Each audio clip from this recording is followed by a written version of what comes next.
Hey thinkers, welcome to Think Sharp Alley, where every turn leads to a smart solution. Hey Maths fam, welcome to the channel. We are solving this problem today where we have to find the area of the shaded region.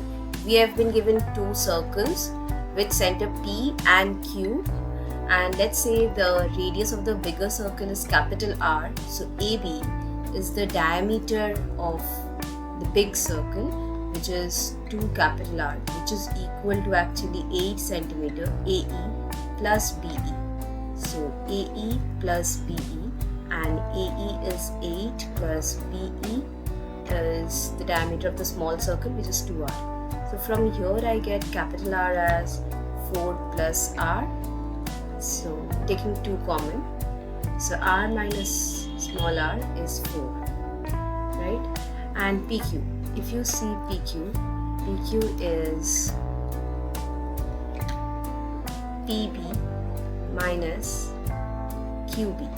So PB is capital R, and because P is the center of the big circle and Q being the center of the small circle, QB is small r. So PQ is actually 4 centimeter, right?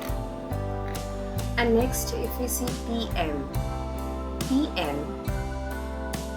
is PC, which is capital R minus CM. So capital R minus CM is basically 6 centimeter. We can see over here CM is 6. So capital R minus 6. Now we will replace capital R by 4 plus R. So we have 4 plus R minus 6. So that gives us PM as R minus 2. That's PM.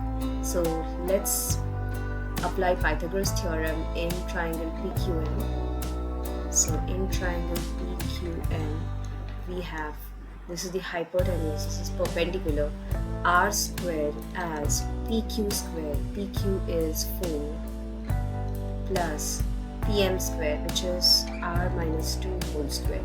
Upon solving this, we will get the value of R. So 16 plus R square plus 4 minus 4R. So R square gets cancelled. 16 plus 4 is 20. So 4R is equal to 20. That gives us R as 5. So if R is 5, we can calculate capital R. So therefore,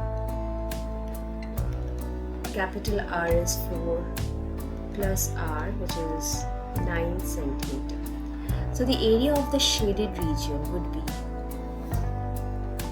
so area of the shaded region is given by pi capital R square minus small r square. That's pi. Capital R is 81 minus small r is 5. So 81 minus 25, that's 56 pi centimeter square. Even without the inner or outer radius given, we found the area. For more such clear explanations, stay tuned to Think Sharp Alley, like and subscribe.